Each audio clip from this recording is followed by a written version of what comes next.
Biodetection dogs could be trained to identify COVID-19 with up to 94% accuracy, according to a study by the London School of Hygiene and Tropical Medicine. Modelling suggests using these super sniffers could be effective as a new rapid, non-invasive screening tool at ports of entry, like airports. So let's talk now to Dr. Claire Guest, who is Chief Scientific Officer at Medical Detection Dogs.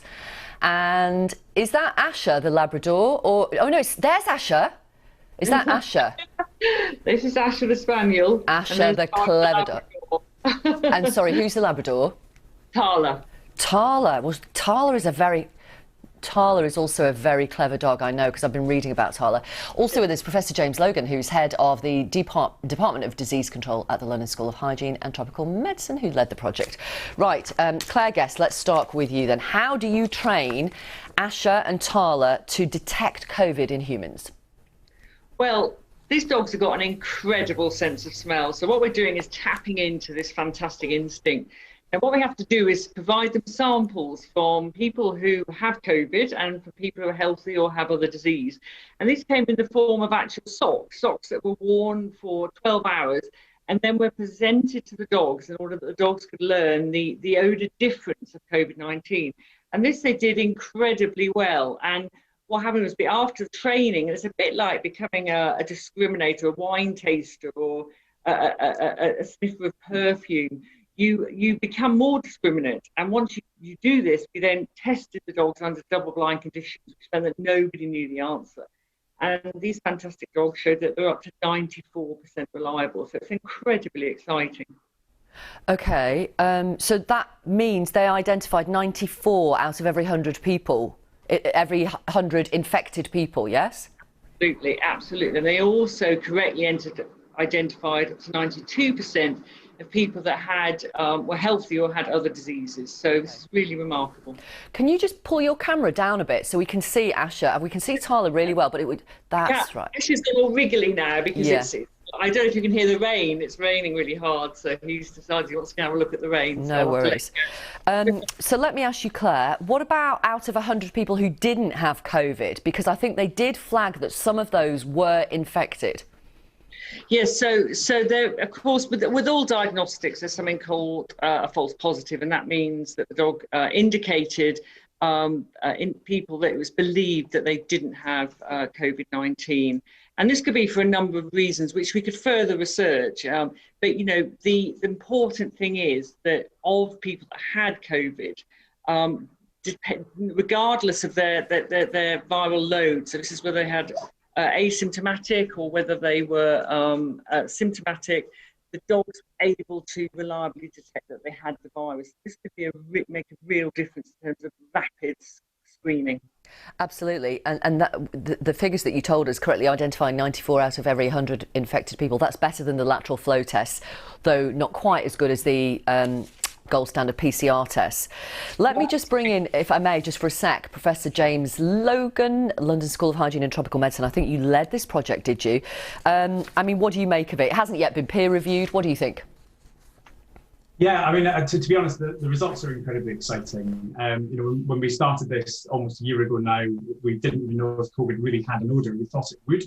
And we've done previous work with medical detection dogs in Clare to train dogs to detect malaria, which also has a distinct odour. So we believe that COVID would, and you know, the results are very exciting. So, you know, with the top dog, as it were, performing and being able to tell us correctly when somebody has COVID-19 94% of the time, which is really great. So although there is a chance of some false positives and false negatives, overall, because we did some mathematical modelling, we could certainly detect around 91% of cases of people coming through an airport, for example, and we could prevent onward transmission almost double the amount that you would if you were just to self-isolate. OK, so that's interesting. Let's go back to Claire then. Let's go back to Claire. I mean, where might these dogs be most useful then? Well, we're talking about spaces where people perhaps are moving through quite rapidly, where, you know, doing a test, even a lateral flow test, would mean huge delays. Now, the one thing the dogs are able to do is to scan incredibly quickly. And when we're looking at, you know, being able to scan a person within a second or so, and this means that the dogs could quickly identify those people that to go on to have a PCR test for confirmation. So it's a rapid scan and then test. The dogs themselves just become the diagnostic, but what they do in places like airports, ports of entry, theatres, schools, they're able to detect quickly those people that need to either to self-isolate or quarantine and get a test. And you're talking about potentially hundreds of people every hour. Absolutely. 2 dogs can screen 30 people very comfortably in half an hour. And that's, the number of people that would get off an aircraft. So we are talking about reducing waiting time and reducing queues, but still being able to identify reliably those people that get onward transmission. So how many, I think you've trained 6, Claire, but for Professor Logan, for this to be useful more broadly, how many dogs would you need to end up training? Well, it really depends on how they would be used. Certainly what we're not saying is that dogs would replace PCR testing or lateral flow testing, but they'd be an additional tool in the kit. So we have to now work out, now we know how well the dogs can do it, we need to work out if they can do it, how well they can do it in the real world sort of situation, and then look at the use cases. So we wouldn't be able to target every flight that comes into the UK if airports were operating at pre-pandemic levels, but we might be able to target specific flights that come in that are perhaps high risk. And then we could also use dogs potentially at stadiums or sporting events or other travel hubs. And essentially, as Claire said, that's the key to this. These dogs are incredibly quick. There is no other test which will compete in terms of speed for these dogs. But we have to do the next bit of the research. This is a very exciting first step, but we've now got to go on and look at how well the dogs can do this in the real world with real people. Dr. Guest, is it true that one of your dogs, I know you've been training these dogs to do this kind of stuff for 20 years, but one of your dogs actually detected an early stage cancer tumour in you?